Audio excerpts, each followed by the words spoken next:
Presta atenção, se você não ligar o microfone, Fred, não fala.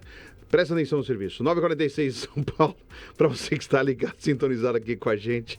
Ah, que beleza, a Copa do Mundo. Para você que está sintonizado, conectado aqui com a gente, 9h46 aqui em São Paulo, Dólar Notícia, primeira edição. Para você que está aqui com a gente no Guardiã da Notícia, sintonizado, conectado no portal aguardiandanoticia.com.br. Vamos seguir com informações de São Paulo, Brasil e o mundo. A Fabi Teixeira traz pra gente aí as principais informações desta terça-feira. Não é isso? Ou sou eu? É só eu? É só eu? Porque eu vi um Brasil e o mundo e um girinho aqui, eu achei que tivesse isso, não é? Ah, então tá bom. Então só eu. Então vamos lá. Ainda bem que eu estou preparadaço. Vamos trazer informações para você que está aqui com a gente, sintonizado, conectado, trazendo informações do Brasil e do mundo para você que está aqui com a gente na Guardiã da Notícia, trazendo informações de São Paulo, Brasil e o mundo. Destacando aí em São Paulo, o presidente Luiz Inácio Lula da Silva entregando acelerador de radioterapia na Zona Leste. O presidente Lula e o ministro Alexandre Padilha realizam a entrega de um acelerador linear de alta tecnologia em São Paulo nesta terça-feira. O novo equipamento vai garantir tratamentos de radioterapia mais rápidos e acessíveis para pacientes com câncer no Hospital Santa Marcelina, na Zona Leste. A unidade de saúde de alta complexidade é referência de atendimentos da região. Tá aí para vocês verem aí esse acelerador de radioterapia. Laudo preliminar não aponta lesões em criança após denúncia. A Polícia Civil investiga a denúncia de um suposto abuso contra uma criança no interior de uma associação esportiva vinculada ao Clube do Palmeiras.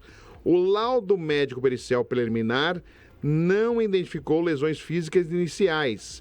A defesa do suspeito, de 74 anos, nega veementemente as acusações. A diretoria da agremiação declarou que colabora de forma irrestrita com o caso. Eu vou aproveitar e colocar uma vírgula aqui, porque eu conheço muito bem. Eu citei, o ano passado eu fiz uma matéria, eu não estava aqui na Guardiã, mas eu fiz uma matéria. Um conselheiro do Palmeiras foi denunciado por assédio sexual, inclusive pela presidente do Palmeiras em entrevista ao Globo.com. Ela citou isso, ela chamou o conselheiro do Palmeiras, ela afirmou, dando aí juízo de valor ao conselheiro do Palmeiras. Veio a investigação e aí foi provado na justiça, para a polícia e para a justiça, esse conselheiro foi acusado de ser um assediador, inclusive com manchetes nos principais portais de esporte do Brasil, porque a presidente falando ganhou uma força muito grande. E aí virou manchete, foi rolando aí todo o noticiário. Mas para a justiça e para a polícia, depois da investigação, foi provado que esse conselheiro não cometeu assédio contra uma turma de jovens que era na época. Né, as meninas, umas moças pré-adolescentes e alguns adolescentes, da acusação que foi feita a ele. E ele foi inocentado pela polícia e pela justiça. Para os dois órgãos, ele não cometeu nenhum crime. Só que aí o Palmeiras, mesmo assim, conseguiu fazer um artifício por conduta inadequada. E aí ele foi punido. Ia ser punido por 3 meses, não agradou e foi punido por 1 ano. Só agora ele voltou ao clube. Só que foi provado que ele não fez nada. Agora surgiu essa denúncia, o Palmeiras de novo. Ele joga na imprensa o assunto, que é muito sério, muito grave, para se discutir de uma maneira muito frágil. Agora foi feito aí o laudo e não mostrou um suposto abuso. E se não aconteceu? Pode ter acontecido. E aí, esse senhor de 74 anos, que sempre ia com o neto no clube, ele é um senhor já conhecido, sócio do clube, as pessoas sabem quem é, ele ia sempre com o neto nas aulas de piscina do clube. Se ele cometeu, tem que pagar o rigor da lei, tem que ser condenado, criminalizado, seguir o rigor da lei. E se ele não for? Será que o Palmeiras vai recorrer no mesmo erro que recorreu ano passado? De jogar primeiro para a imprensa, não esperar a investigação. Porque o Palmeiras quer mostrar para as pessoas que no clube não existe esse problema. Só que tem outros casos que aconteceu envolvendo o conselheiro do clube que o clube não citou para a imprensa porque não interessava, que eram pessoas ligadas à gestão atual. Então é esse o problema. Tem que tomar muito cuidado com falsa comunicação, já apontando o dedo sem terminar uma investigação. Muito cuidado. E vendo esse laudo preliminar, me lembrou ano passado a matéria que eu fiz sobre esse tema e que mostrou que o conselheiro não cometeu o que ele foi acusado. Então, isso tem que tomar muito cuidado, isso destrói vidas. Denúncia irresponsável, destrói vidas. Esse caso tem que ser melhor investigado para saber se é verdade o que aconteceu. E se aconteceu, tem que ser punido ao rigor da lei. Mas e se não aconteceu? E aí? E a vida desse senhor? Se não for verdade? É esse o grande problema. A gente não aprendeu, nós dos jornalistas, com o caso da escola base. A gente não aprendeu. A gente continua apontando o dedo, denunciando as pessoas, sem aí estar transitado e julgado e sem as provas mostradas. A gente não aprendeu. Infelizmente, é isso que acontece no nosso jornalismo, infelizmente. Tem aí o golpe do falso advogado, atingindo 1.500 denúncias em São Paulo. As delegacias paulistas de Polícia Civil emitiram alertas e orientações para coibir um avanço do golpe do falso advogado no território estadual. O esquema como funciona? Ele soma mais de 1.500 ocorrências registradas. Os criminosos contatam as vítimas alegando a necessidade de depósitos para liberação de dinheiro. Olha, eu sou advogado, você tem um dinheiro preso, tal. Aí o cara vai lá, deposita para liberar e na verdade não tem dinheiro coisa nenhuma. E aí o advogado desaparece e você leva o prejuízo. A recomendação é confirmar as informações presencialmente em canais oficiais. Mas atenção, nada vem de graça, viu, gente? Cuidado com entrar em contato, é só advogado, olha, eu vi para você aqui, ainda mais se você não conhece, né? Então, tome muito cuidado, não bobeie para você não ter dificuldade, tá legal? Então, é importante você estar atento para evitar exatamente esse golpe. O que não falta é golpe, né? O brasileiro é criativo, em vez de ser criativo para, às vezes, fazer coisas por bem, o pessoal capricha para fazer coisas erradas, né? Aí não dá. Incêndio em galpões espalha fumaça pela Lapa e Zona Oeste. Um incêndio de grandes proporções atingiu exatamente aí a Lapa, galpões comerciais, nesta manhã, já na madrugada desta terça-feira. Tá aí as imagens do incêndio, ó. Incêndio de grandes proporções em São Paulo, né? Infelizmente aí acontecendo um incêndio muito forte. Para você acompanhar aqui em São Paulo, para você que está aqui sintonizado e conectado aqui exatamente na Guardiã da Notícia. Então, para você ver aí o incêndio de grandes proporções em São Paulo, tá as imagens do Corpo de Bombeiros, foram aí 16 viaturas do Corpo de Bombeiros, mais de 50 homens trabalhando incessantemente. Agora o fogo já está controlado na Zona Oeste de São Paulo, mas realmente as chamas assustaram demais, muita fumaça. A operação dos trens também foi aí mexida na linha 7 Cubi. A linha Água Branca não está funcionando, porque é uma linha que fica muito próxima desses galpões, na Lapa, Zona Oeste de São Paulo. Ainda não tem aí as causas do incêndio, mas, pelo que está se falando com o proprietário do galpão, a tendência é ir para a linha do curto-circuito. Né? Um curto-circuito teria aí feito com que as chamas iniciassem, e como é um lugar com peças plásticas, de borracha, o incêndio foi aí de grandes proporções, porque começou a se pegar fogo muito rápido, muito fácil, né? Exatamente nesse galpão, infelizmente na Lapa, Zona Oeste de São Paulo. Não tem aí vítimas graves ou intoxicações até o momento, mas realmente os moradores reclamando aí de forte cheiro, de queimado nas ruas, Zona Oeste de São Paulo, muito triste aí o que aconteceu exatamente na Lapa e na Zona Oeste de São Paulo, com esse incêndio de grandes proporções na madrugada desta terça-feira e também não só na madrugada de terça, mas como também na manhã desta terça-feira para você. Seguindo com mais informações, para você que está aqui com a gente, sintonizado, conectado aqui na Guardiã da Notícia. Anvisa aprova medicamento não hormonal para ondas de calor. A Agência de Vigilância Sanitária Nacional liberou para distribuição o primeiro tratamento de terapia não hormonal focado nas ondas de calor. O medicamento visa atenuar os sintomas adversos típicos da menopausa. A aprovação técnica representa um alento na qualidade de vida das mulheres. Os lotes industriais começarão a ser distribuídos no varejo farmacêutico. Sabesp calibra metas de conexões de esgoto na região. A Diretoria de Engenharia Civil da Sabesp divulgou o plano de expansão que foca no avanço do saneamento da região metropolitana de São Paulo. A meta institucional é atingir mais de 1 milhão de novas conexões ativas. As frentes de trabalho miram estender a coleta de resíduos domésticos. Os investimentos são planejados para se estender de forma progressiva. Destacando aqui o Brasil também, né? Notícias não só de São Paulo, mas do Brasil. Receita Federal abre consulta ao segundo lote do Imposto de Renda nesta terça. Os contribuintes de todo o país podem verificar o status das suas declarações. O pessoal vai lá, já passou das 9. Veja lá, para você ver o status da sua declaração de imposto de renda, né, eletrônica nos portais virtuais oficiais da autarquia. O processamento prioriza os idosos, docentes e residentes do Rio Grande do Sul e também de São Paulo. Os pagamentos dos lotes autorizados serão efetuados em 30 de junho em conta. O sistema ECAC permite monitoramento de pendências com fisco nacional. Tem mais notícias para você. peça de torre de telefonia cai e destrói banheiro no Paraná. Um grave acidente assustou moradores no norte do Paraná nas primeiras horas de hoje. Tá aí, ó. Olha o tamanho da peça aí, ó. Uma pesada estrutura metálica de telefonia se desprendeu e desabou sobre uma casa. O impacto foi tão severo que destruiu completamente o banheiro da residência de alvenaria. Apesar do susto e dos prejuízos materiais elevados, não houve ainda bem registros de feridos. As causas mecânicas da queda da antena serão apuradas por engenheiros peritos. Então aí a antena caiu no meio do banheiro. Olha o tamanho da antena aí. Meu Deus, hein? Joalheria é roubada com um funcionário refém em Curitiba. A Polícia Militar do Paraná atendeu uma ocorrência de roubo violento no interior de um grande centro comercial de compras e lazer nas últimas horas de hoje. Criminosos armados invadiram a loja e mantiveram uma funcionária sob coerção física. Os assaltantes subtraíram joias e relógios de luxo antes de fugirem do local. A equipe policial realiza varreduras táticas com mídias para identificar o grupo. Tem aí a seleção brasileira que se prepara para enfrentar a Escócia amanhã. O jogo vai ser na Flórida. Aliás, ontem o jogo da França foi paralisado por causa de chuvas. Existe um protocolo nos Estados Unidos e que aqui no Brasil, quando teve a Copa 2014, o Brasil teve que aprovar leis para regulamentar a Copa do Mundo aqui, a toque de caixa.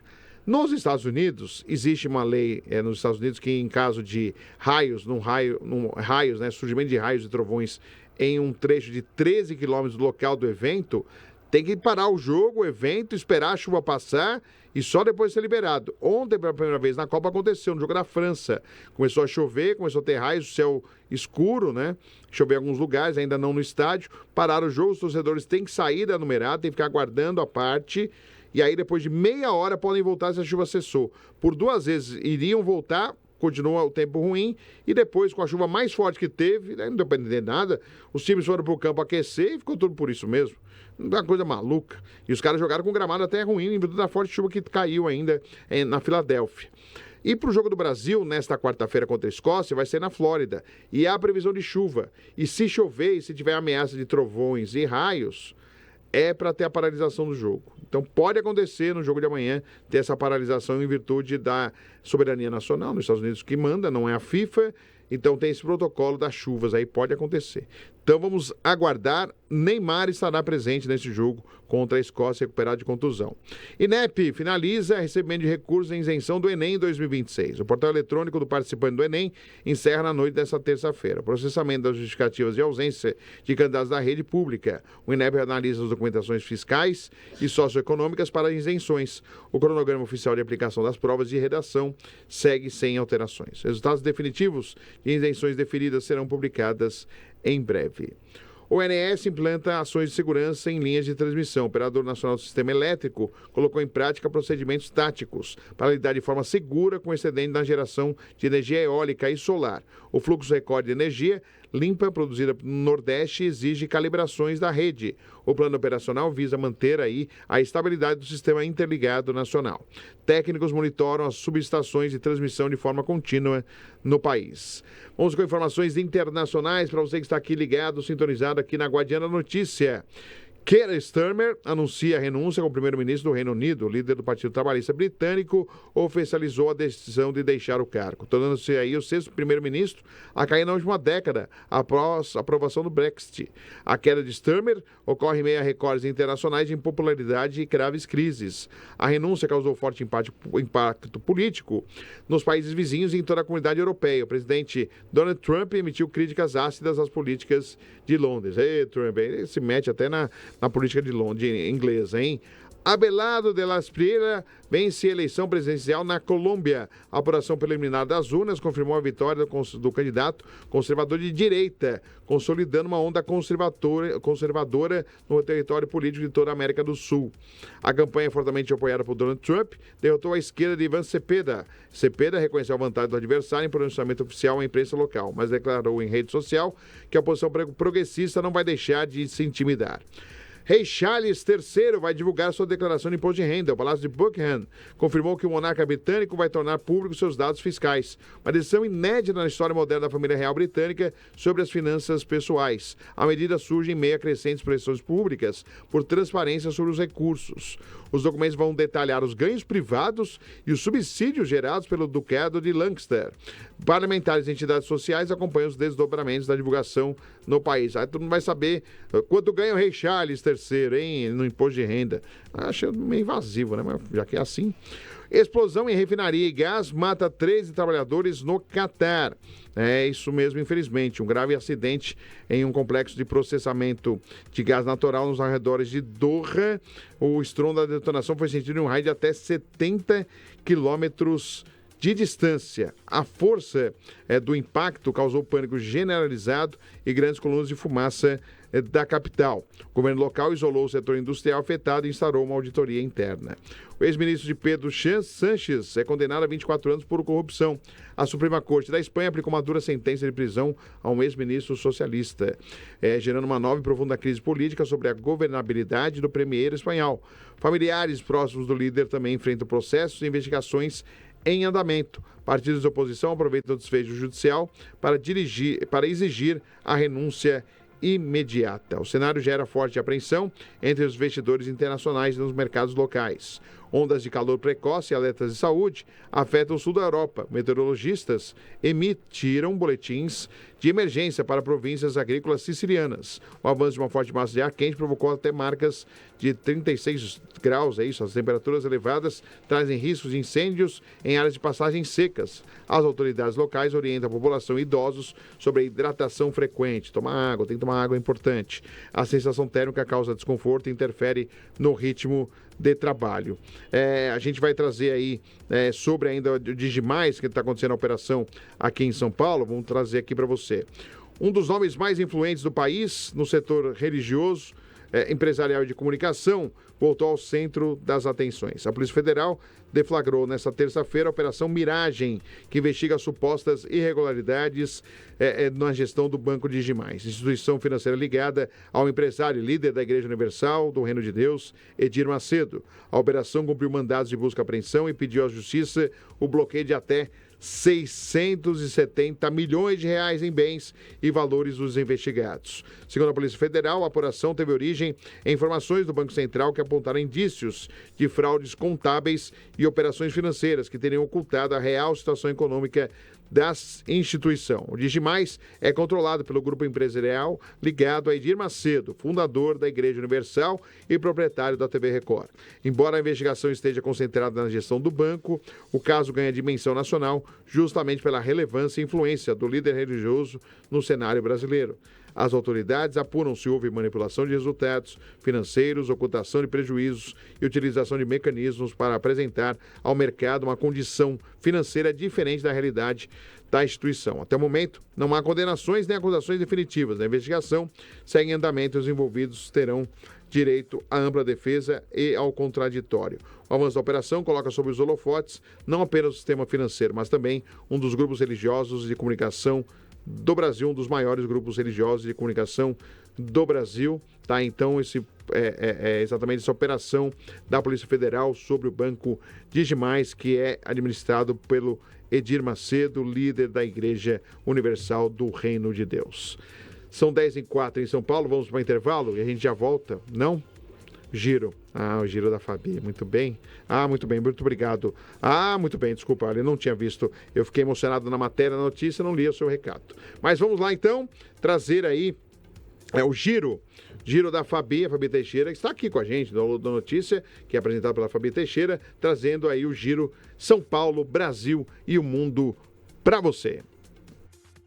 Giro São Paulo, Brasil e o mundo. Polícia Federal faz operação contra Banco Digimais e Justiça bloqueia 670 milhões de reais.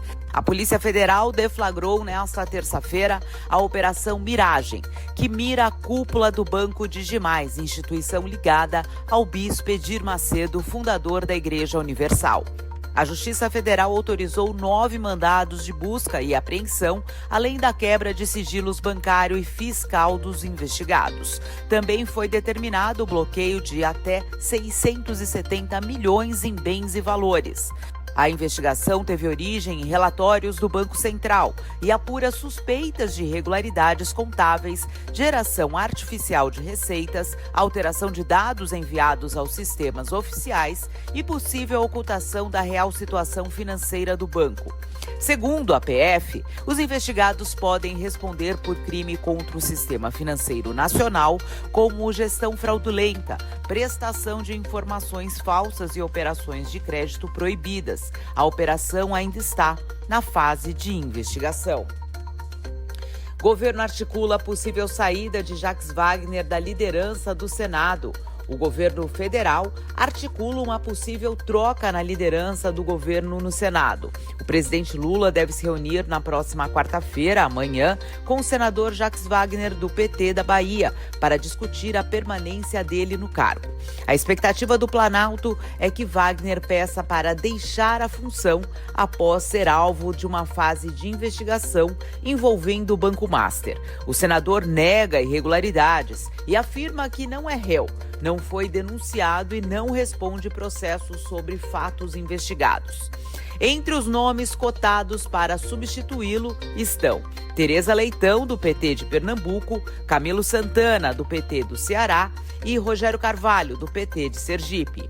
Caso a saída seja confirmada, o novo líder terá a missão de tentar acelerar pautas prioritárias do governo no Senado antes do recesso parlamentar de julho. O ex-presidente Jair Bolsonaro será ouvido em casa pela Polícia Civil do Distrito Federal. O ex-presidente Jair Bolsonaro será ouvido nesta terça-feira pela Polícia Civil no inquérito que apura a apreensão de uma arma registrada em seu nome. O depoimento foi autorizado pelo ministro Alexandre de Moraes do Supremo Tribunal Federal e será realizado presencialmente no endereço onde Bolsonaro cumpre prisão domiciliar humanitária. A arma foi encontrada com um sargento do Exército ligado ao GS-1 durante uma blitz em Taguatinga. Segundo a investigação, o agente afirmou que a pistola pertencia ao ex-presidente e teria sido levada para a verificação de uma falha mecânica. A defesa de Bolsonaro afirma que a arma estava sem condições de uso e foi entregue ao agente apenas para conserto. Desistências acenam alerta para o PT sobre eleição para o governo de São Paulo. A desistência de Kim Kataguiri e também de Paulo Serra da disputa pelo governo de São Paulo acendeu o alerta na pré-campanha de Fernando Haddad do PT. A avaliação é que a saída dos dois nomes pode favorecer o governador Tarcísio de Freitas do Republicanos, já que parte do eleitorado de ambos tende a migrar para o atual governador. Levantamento recente da pesquisa Paraná Pesquisa aponta Tarcísio com 45,6%, Fernando Haddad com 34,1%, Paulo Serra tinha 4,6% e Kim Kataguiri 3%. Nos bastidores, aliados de Tarcísio avaliam que o cenário pode abrir caminho para uma tentativa de vitória já no primeiro turno. Já o PT considera essencial levar a disputa para o segundo turno, principalmente para garantir palanque forte para o presidente Lula no maior colégio eleitoral do país. Incêndio atinge galpões na Lapa, na zona oeste de São Paulo. O incêndio de grandes proporções atingiu galpões na rua Emílio Goede, na zona oeste de São Paulo. Segundo o Corpo de Bombeiros, o fogo atingiu uma área de aproximadamente 10 mil metros quadrados. No local funcionam galpões de fábricas e uma distribuidora de autopeças. Parte da estrutura do imóvel ficou comprometida e chegou a ceder. Ao todo, 16 viaturas e 45 bombeiros atuaram no combate às chamas. De acordo com a Defesa Civil, ninguém ficou ferido. Onda de frio ganha força e derruba as temperaturas na região centro-sul. A onda de frio que chegou ao Brasil no início dessa semana ganha ainda mais força nesta terça-feira e derruba as temperaturas. O frio será mais intenso na região sul, com temperaturas abaixo de zero no Rio Grande do Sul e também geada nas Serras Gaúchas e na região oeste de Santa Catarina. No sudeste, essa frente fria avança por São Paulo e pode provocar chuva ao longo do dia, com pancadas moderadas ou fortes na Grande São Paulo, Campinas e também na Baixada Santista e Vale do Paraíba. Governador Tarcísio cumpre a agenda na região oeste paulista. O governador de São Paulo cumpre uma agenda oficial na região de Presidente Prudente. Em Pirapozinho, o governador participa da entrega de 230 moradias no conjunto habitacional Jorge Assef. E também estão previstas entregas e títulos de regularização fundiária a produtores de assentamentos rurais. À tarde, o presidente Tarcísio participa da abertura da FEICORTE, a Feira Internacional da Cadeia Produtiva de Carne. Na agenda, o governo deve formalizar a doação do recinto de exposição à prefeitura e inaugurar unidades do projeto Cozinha Alimento e entregar estruturas da Polícia Técnico-Científica. Neymar está liberado para enfrentar a Escócia e pode jogar alguns minutos pela primeira vez nesta Copa do Mundo. A seleção brasileira vive clima de mistério antes da partida. O técnico Carlo Ancelotti avalia mudanças no time, especialmente após a lesão de Rafinha, que ainda não tem previsão de retorno. Entre os nomes cotados para a vaga estão Ryan, Luiz Henrique, Endrick e Gabriel Martinelli. A comissão também acompanha a situação de jogadores pendurados como Casimiro e Douglas Santos. O jogo contra a Escócia é importante para definir a posição do Brasil no grupo e a logística da seleção para a próxima fase da Copa nos Estados Unidos.